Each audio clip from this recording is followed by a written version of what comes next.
আজকে ভাবছি রুই মাছ বানাবো, তাই কয়েকটা রুই মাছ ধুয়ে নুন হলুদ মাখিয়ে রাখবো।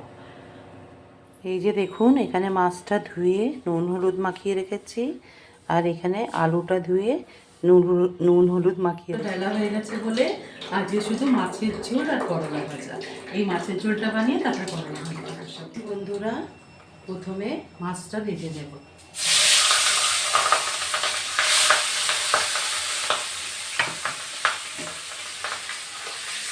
এবার একটু ভাজা ভাজা হলে মাছটা, সব মাছগুলো একসাথে ভেজে তারপরে আলুগুলো ভাজবো, তারপরে আপনাদের সাথে শেয়ার করবো কীভাবে মাছের ঝোলটা করি।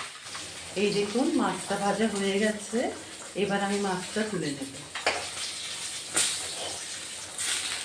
এবার এক এক করে মাছগুলো সব ভেজে তারপরে আপনাদের দেখাবো কি ঝোলটা কী করে করি। আর এই সাইডে এক সাইডে ভাত বসিয়েছি, ভাতটাও হয়ে এসছে। এবার ভাতটা নামিয়ে দেব। আর এখন মাছটা ভাজার পরে আলুটা ভাজা বসিয়েছি। বন্ধুরা দেখুন, এখন মার্চ মাসেই এত গরম, তাহলে জানি না মে জুনে কী অবস্থা হবে। গরমে একদম অবস্থা খারাপ। জানেন তো বন্ধুরা, আজ রান্না করতে করতে কিছু কথা আপনাদের সাথে শেয়ার করি। অনেকে বলে শুধু কি করো, রান্নাটাই তো করো। কিন্তু এই রান্না করা মানে এতটা ভালোবাসা দিয়ে নিজেদের লোককে খাওয়ানো, নিজেদের ঘরের লোকজনকে কোনটা খাওয়ালে তাদের ভাল লাগবে, কোনটা বেশি নুন না পড়ে, কোনটা কি মশলা দিলে তাদের বেশি টেস্ট লাগবে, কি খায় না খায়, সব কিছু দেখে শুনে তারপরে রান্নাটা করতে হয়। রান্না করাও কিন্তু এত সহজ ব্যাপার না। জানেন তো বন্ধুরা, ফেসবুকে সবাই নিজের প্রতিভা দেখায়। কেউ নাচে, কেউ গান করে, কেউ কমেডি ভিডিও বানায়, কেউ অনেক রকমের রিল বানায়। আমি ভাবলাম আমি তো শুধু রান্নাটাই পারি, এমন কিছু ভালো নাচ গান কিছুই পারি না। তাই আমি আমার বন্ধুদের সাথে রোজকার রান্নার ভিডিও শেয়ার করছি। যেরমই রাঁধি, সিম্পল রান্না, তাড়াতাড়ি ঝটপট জলদি রান্না, যা পারি দেরিকার রান্না আমার বন্ধুদের সাথে শেয়ার করছি। তাই আপনারাই জানাবেন আপনাদের এই রান্নাটা কেমন লাগে। চলুন, এবার কথা বলতে বলতে, গল্প করতে করতে আপনাদের সাথে মাছ ভাজাটা হয়ে গেছে। এবার মাছ ভাজাটা আর মাছের ঝোলটা আপনাদের সাথে শেয়ার করুন। মাছ ভাজাটা হয়ে গেছে, আলুটাও সাথে সাথে ভেজে রেখেছি।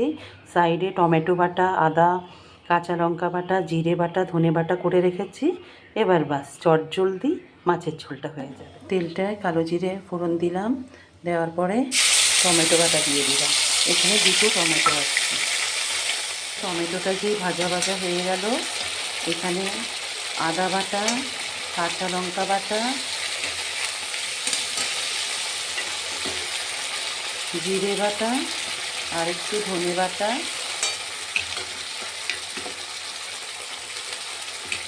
দিয়ে এবার একটু নাড়াচাড়া করে নিলাম। দেখুন, তারপরে সব বাটা মশলাগুলো দিয়ে একটু নুন দিলাম, হলুদ দিলাম, একটু কাশ্মীরি লাল মির্চ দিলাম আর একটু চিনি দিলাম। দেওয়ার পরে একটু ভাজা ভাজা করে দিলাম মশলাটা। এবার দেখবেন যখন তেলটা একটু ছেড়ে দিয়েছে, তখন এর মধ্যে আলুগুলো দিয়ে। এবার দেখুন, মশলাটা যে একটু ভাজা ভাজা হয়ে যাচ্ছে, ওর মধ্যে লবণ, হলুদ, কাশ্মীরি লাল মির্চ আর একটু চিনি দিয়ে ভাজা ভাজা করে নিলাম।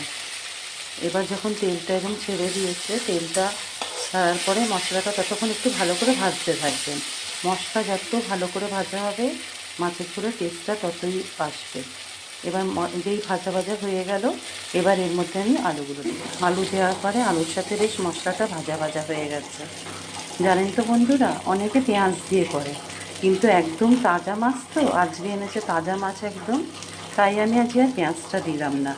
আমি আবার একদিন পরে যদি মাছটা করতাম, তাহলে বাসি মাছে আমি আবার একটু গামাখা করে পেঁয়াজ দিয়ে একটু গামাখা ঝোল করি।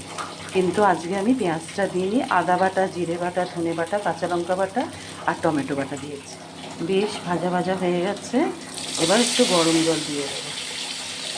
গরম জলটা আন্দাজ মতন দেবেন, আপনারা কীরকম ঝোল খান বা গামাখা কম ঝোল খান সেই আন্দাজে জলটা দেবেন। এবার জলটা দিয়েছি। এবার জলটা একটু ফুটবে, তখন আমি আবার মাছগুলো দিয়ে দেব। এই দেখুন, ঝোলটা আলুর সাথে বেশ ফুটে গেছে, আলুটা সিদ্ধও হয়ে গেছে। এখন আমি এর মধ্যে মাছগুলো দিয়ে, এই দেখুন, এবার মাছগুলো দিয়ে দিয়েছি। এবার একটু ফুটেই ধনেপাতা আর গরম মশলা দিয়ে নামিয়ে দেব। এই দেখুন মাছটা এখন ভালোই ফুটে গেছে। দেখুন এখন আলুটাও সিদ্ধ হয়ে গেছে, মাছটাও ঝোলের সাথে মিশে গেছে, ভালোই ঝোলটা ফুটে উঠেছে। এবার এর মধ্যে আমি নামানোর আগে একটু ধনেপাতা ছড়িয়ে দেব।